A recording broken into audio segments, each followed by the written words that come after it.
today is hopefully to finish solving linear differential equations.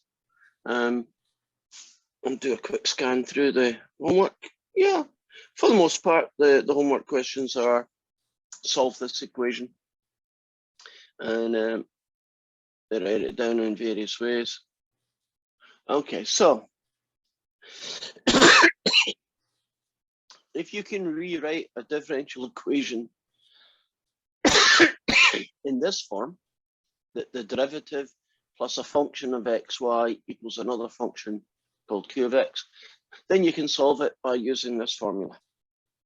It's 1 over I of x, the integral of I of x qx dx plus an arbitrary constant c, and I is called the integrating factor, and it's this guy. So I'm looking at this equation here, number 3, or at least something like question 3.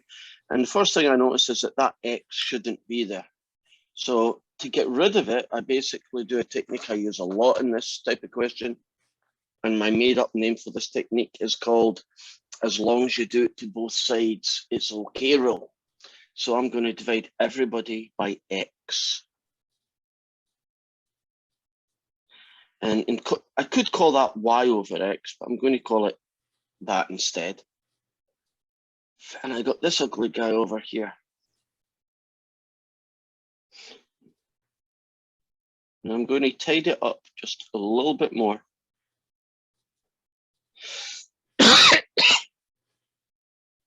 Ten over the square root of x divided by x is probably not the best way to express that. How would you rewrite that guy so that it would be more useful for integration?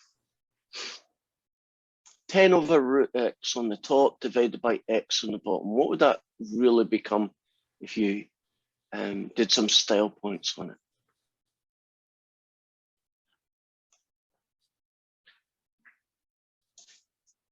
That's got you thinking. I wasn't expecting this one to cause trouble.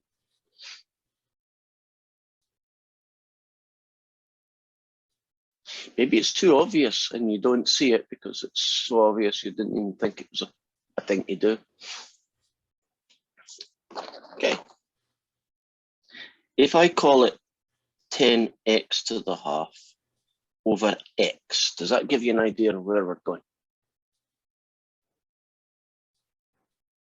Not yet? Yeah, it's 10x to the 1/2 times x to the -1 power, which is going to leave you with 10 over the square root of x. Or 10x to the -1/2 as well. You're right. Yeah. And the reason I'm leaving it in that format is, wouldn't you agree fractional powers are better when you integrate than leaving things with square roots? So that's kind of the decision. Right, now the thing is ready.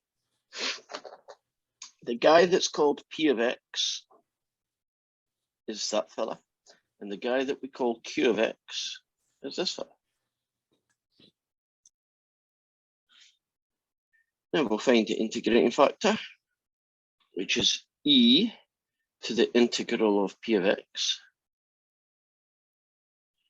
which is e to the integral of 1 over x, which is e to the natural log of x. And you should think style points, i.e. making things look as pretty as they can. What is e to the power of natural log of x? Would it be just x? And that's kind of nice. So now we're ready for the solution. Y, the function we're trying to find, is 1 over I of x, the integral of I of x, q of x, dx, plus a c. It's 1 over x, the integral of x times q of x, which is this guy. And then I notice that these two guys play well together. So an x multiplied by a 10x to the half, negative half I should say, gets you 10x to the pluses of a half. And that's pretty easy to integrate. Add 1 to the power, and then divide by 3/2 is like multiplying by 2/3. And we have that. And all I'm going to do now is style points. I'm going to try and make this look better. Any suggestions for how we could make that look a little bit nicer?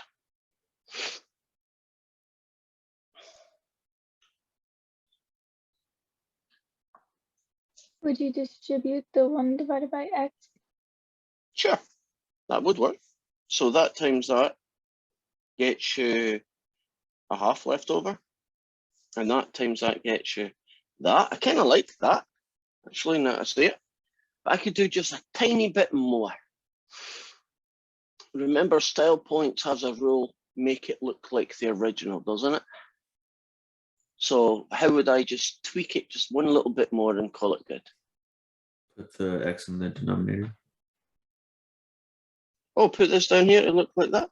I don't think that would be considered an improvement. It would be a kind of equivalent, but not better. What about another way to write x to the half so that it looks more like the original? Square root. Yeah. Now, would you agree that that's a reasonably nice looking solution? Looks like the original, and it's pretty straightforward. And that's the end of that question. Right now, we've only been doing questions where it's the general solution, right? The ones with plus C's in it. And that's probably going to keep going for a little while longer. Here is question 6. We have t, natural log of t, dr by dt, so changing our lettering, plus an r, and that's going to be 7t e to the t.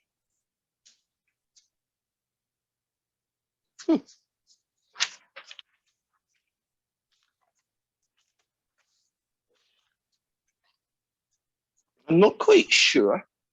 Oh yes, I'm sure. Took me a few seconds for my brain to work. That's basically dy by dx, and that's basically my y. So this is not in the right form. I need the derivative to be on its own, which means I'm going to have to divide this guy here. So it's going to be 1 over t natural log of t r and 7t e to the t over t natural log of t. So I'm dividing both sides, all the terms, by him. Now, the only one that came out nice looking was this fella. And I'm just going to leave this fella here alone. And one of the t's cancel. It's not a great improvement, but it is what it is. So we're now looking at derivative, some function of tr equals some function of t. So essentially, that ugly thing is p of t. And this guy, he's our q of t. Now, I was a little bit worried when I looked at this question, but then I kind of seen where it was going and I wasn't so worried. That's a very ugly looking function, but nonetheless, that's the guy that we're going to use to get I of t.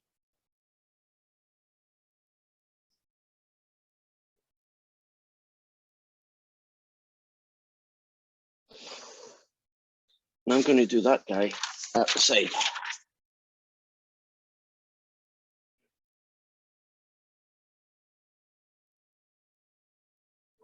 They're not going to give you a question that's impossible.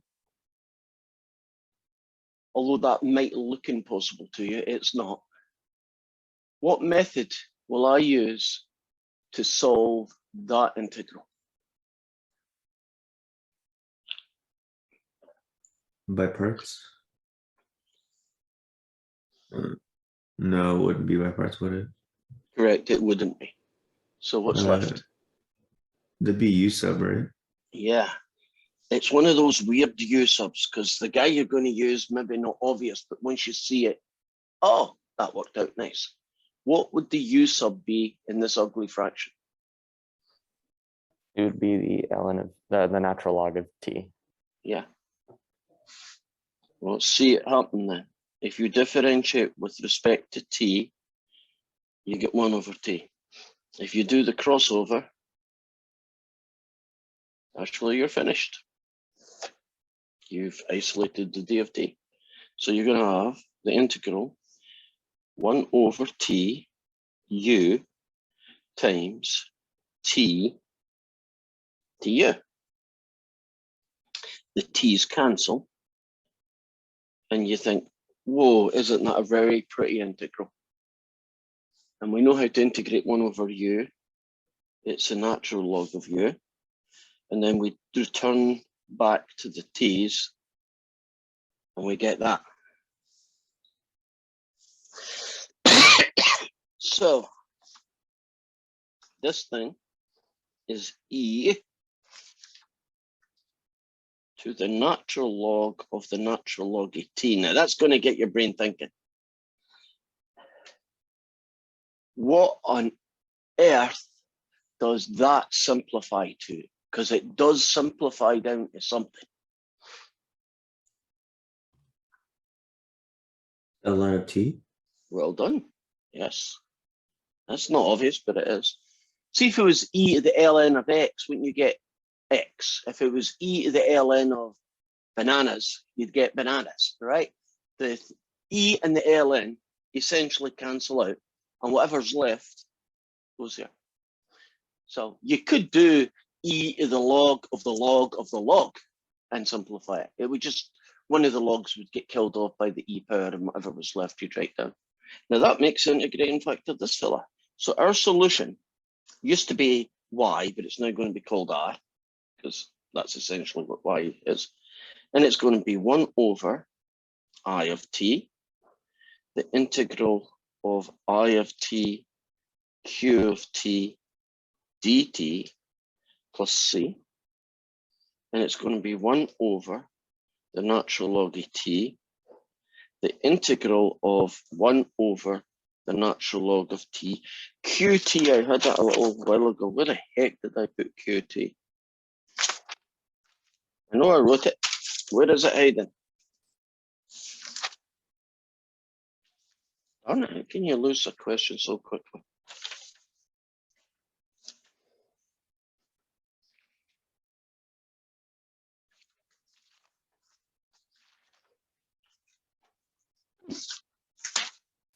I am getting old. Okay.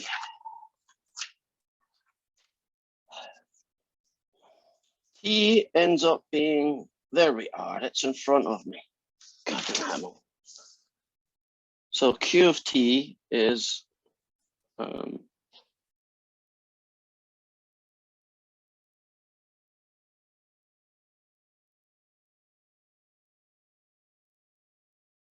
don't like this. I want that to be a plus.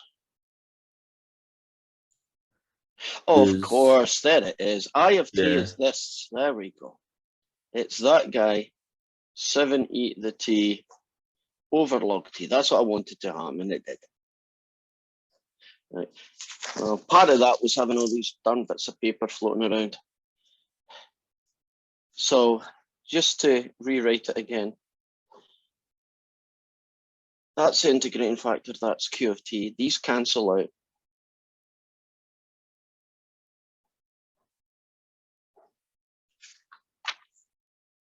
Put that bit of paper away before it distracts me.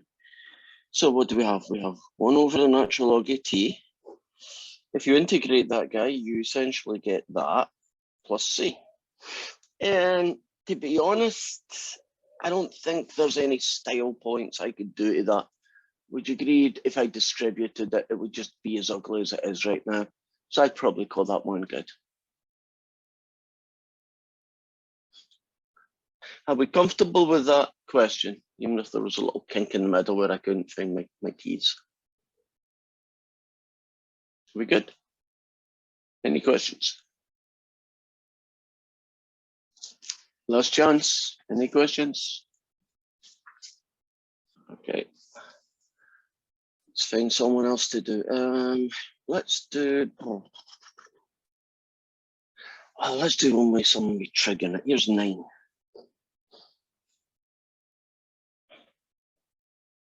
T cubed dy by dt plus 3t squared y 6 cosine t and a little boundary condition. What am I going to use this piece of information for at the end? What will it allow me to do? Find a particular solution. Right, so it'll get me the C. It'll allow me the particular solution. Would you agree that this question has that guy is sticking out like a sore thumb because he shouldn't be there, right? It should be do y by dt on its own. So I'm simply going to get rid of that by dividing everybody by t cubed. So we get that.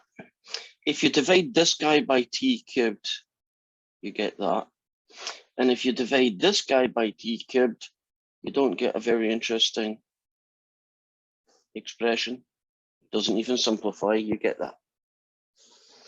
Now that means that P of t is this fella, and that Q of t is this fella.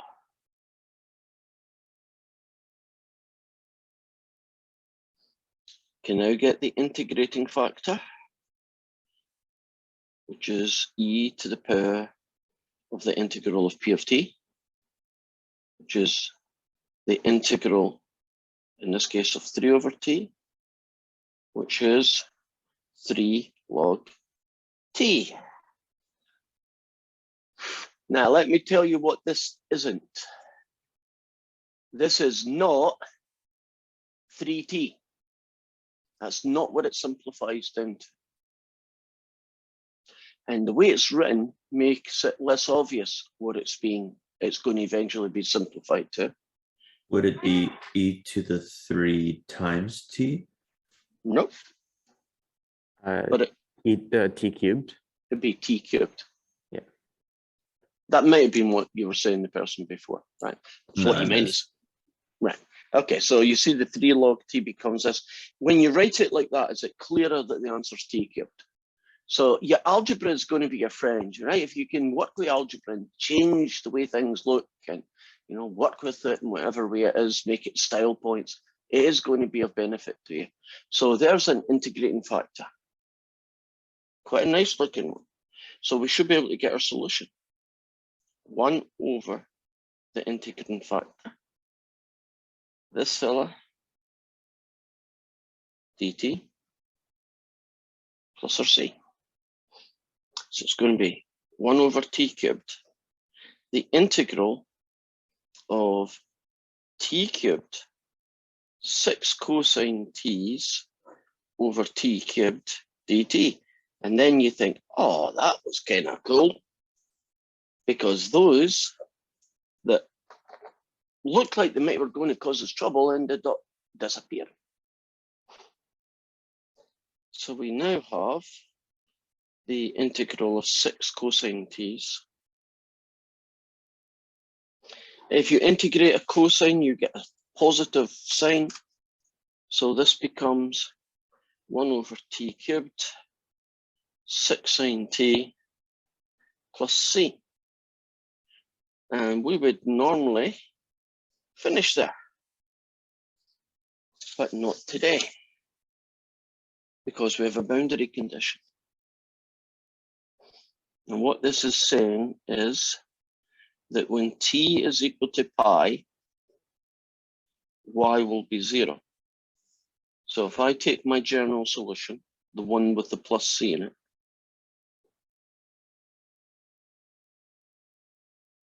and I replace y with 0 and t with pi,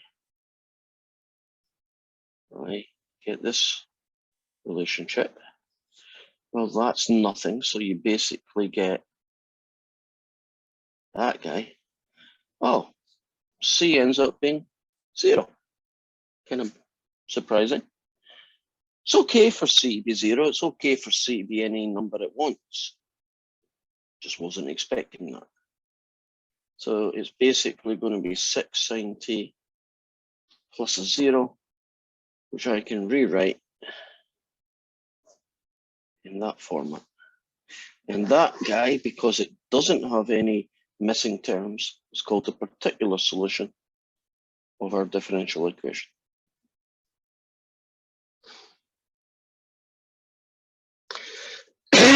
So when you're given a boundary condition, what that will allow us to do is to find out the value of C. Are we good with that question? Anything you want to ask? Okay. Let's see, where should we go next? Don't know. Let's do another boundary condition. Let's do 8. X squared dy by dx plus 2xy. Why do I think I've done that before? No, I haven't. Just looks familiar.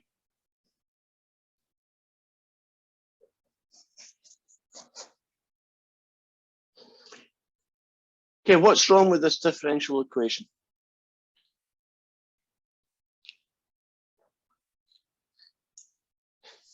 We need to divide both sides by x squared.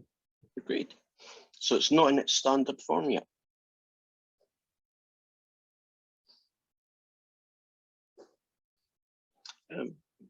I took 2x divided by x squared to get that.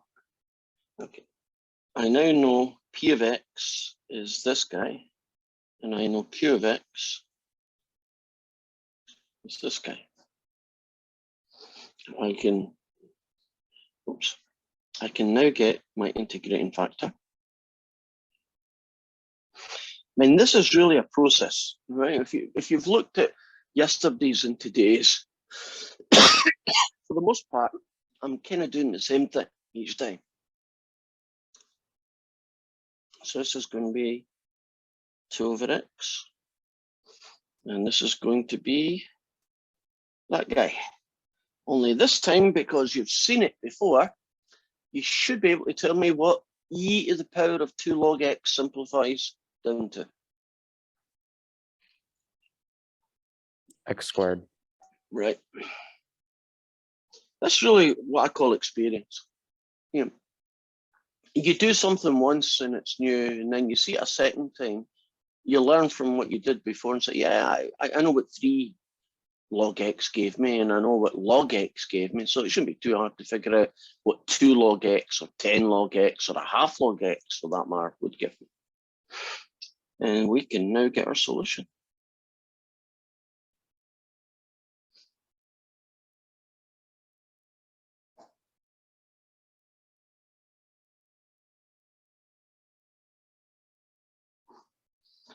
Okay, so 1 over x squared, the integral of x squared, natural log of dx, I'd C. And I forgot to put that guy in. There we go. And so we have 1 over x squared, the integral of log x dx, I'd C. And now I have this problem.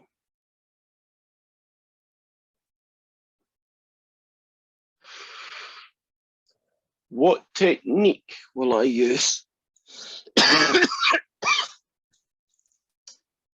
find the integral of log x?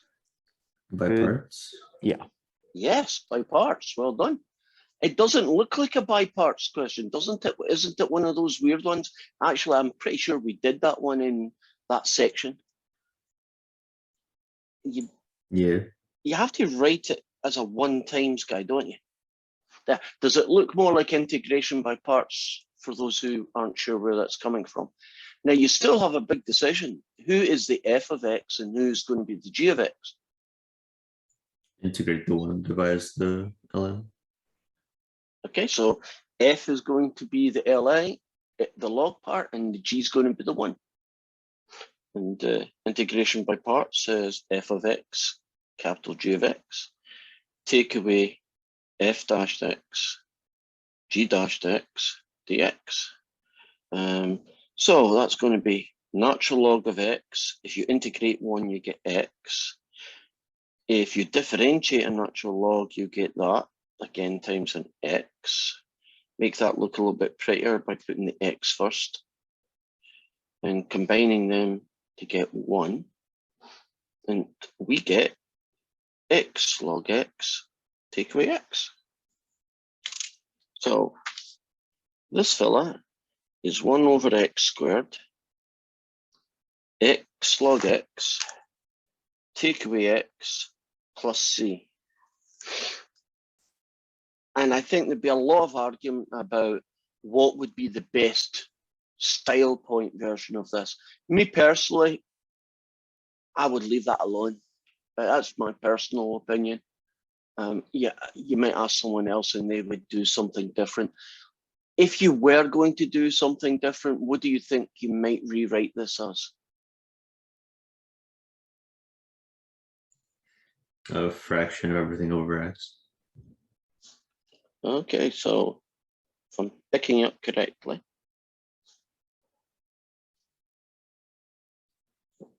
is that what you're getting at?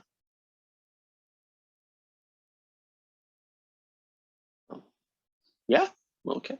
Any other way to write this?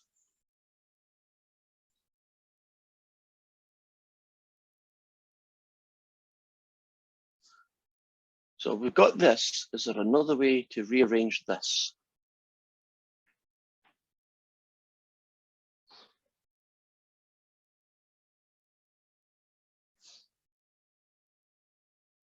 Can I just distribute 1 over x squared? And if I did, eventually you would get that, and that, and that. There are 3 different versions of essentially the same thing. Let's pick somebody. James, 1, 2, or 3. Which one looks to you good or better than the other 2? 1. You like 1? Okay. Yeah, I don't want to mess with c. Look, just looks cleaner. Yeah, and all 3 of these answers are equally correct, by the way. And so there's a kind of judgment call, isn't there? Pick somebody else. Harrison, 1, 2, or 3. What looks in your brain to be cleaner? In general, if I'm doing a problem like this, I would go with 2. That just looks better in your brain. I'm None just wrong. used to it with my, algebra and stuff like that. Sure. I would hope, fingers crossed, that WebAssign will accept all 3 answers. I would be really annoyed at WebAssign if it could only be the middle one and it didn't recognize 1 or 3, right? Or any 2 of the 3. I think it should accept all 3 of them because they are equivalent, aren't they? They are the same thing. Okay, last question coming up then.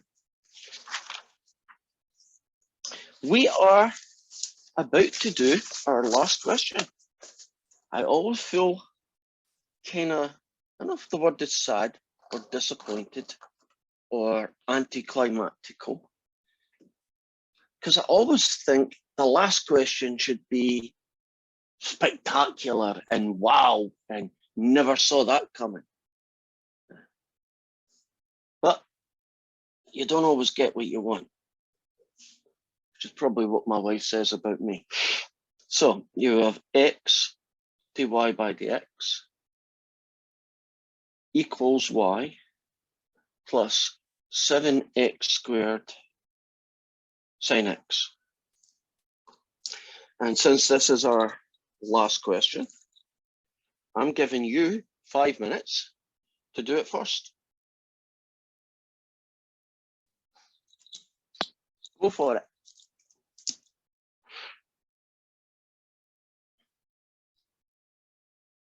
And for those of you who kind of need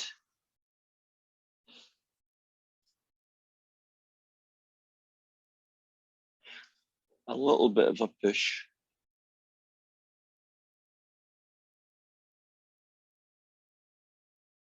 Here is what the first two lines would look like.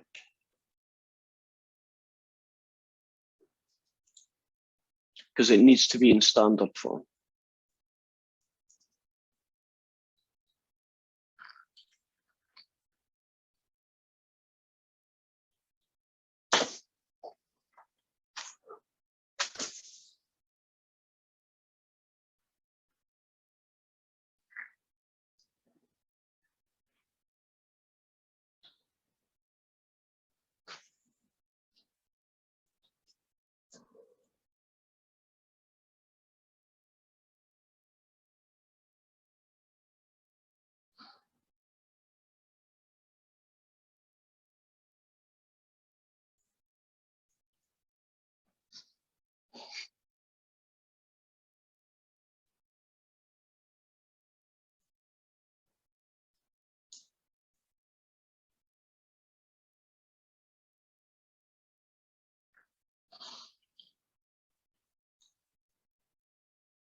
Okay, let's see what's happening here.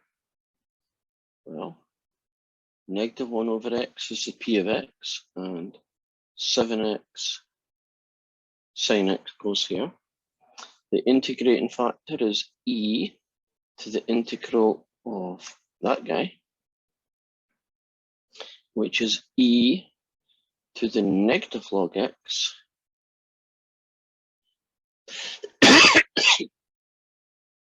Okay, we've seen a couple of e to the variations of log x. What does e to the negative log x end up being? I'll tell you what it's not. It's not minus x. Yeah, that messed me up. It's 1 over x. It is. If you want to see the kind of intermediate stage, you can rewrite it like this guy. And now you can see it as x to -1, which is 1 over x. So 1 over x,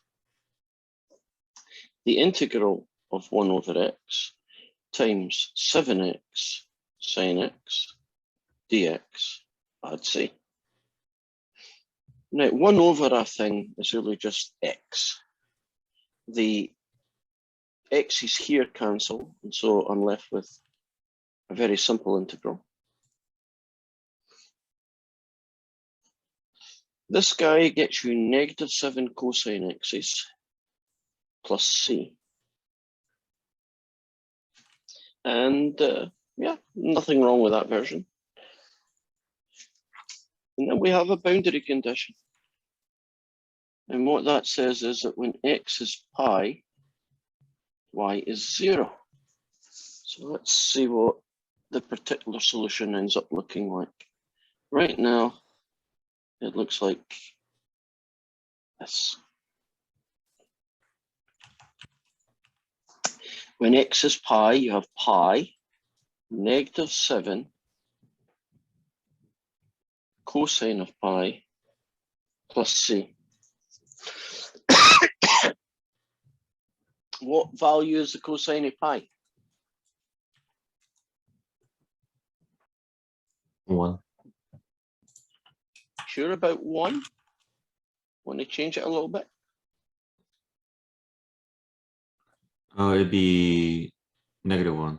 Okay, so you end up with that. And that basically tells me that c is -7. So our solution is -7 cosine x minus 7. And I'm looking at that and I'm thinking, why don't I pull a -7 out?